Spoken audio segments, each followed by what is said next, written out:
That day, the family relocated into the haunted house. The wife was about to do laundry when she suddenly heard voices from above. She went to her daughter's room to inquire, and the daughter said she had met a new friend in the dressing room. The wife dismissed it as her daughter's imagination, unaware that this new friend was sitting in the chair behind her. At noon, Eddie and his wife suddenly noticed their daughter disappeared.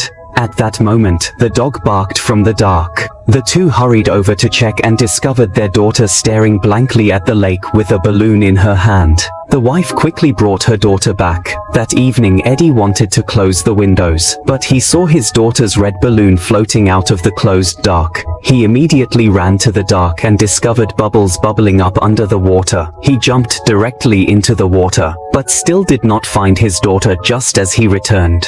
When he wanted to go back to the house, he noticed that the dog was barking outside his daughter's room. In his daughter's room, he saw a strange girl. He hurried up the stairs, but he found his daughter sleeping peacefully. Ryan gradually became aware that something was wrong, so he sought help from a priest and had the priest perform an exorcism ritual. At that moment, noises came from the ventilation pipe. The priest climbed into the pipe to check, but suddenly a swarm of beetles appeared and frightened the priest so much that he left the place. The next day, the wife searched documents and discovered to her horror that all the residents had been brutally murdered on the 28th day by family members who had gone mad. And today was exactly the 28th day since their move-in. The wife immediately hurried back. When she came to the basement, she discovered that here were already set up surges, on which her and the names of her children were written. Since there was no way out,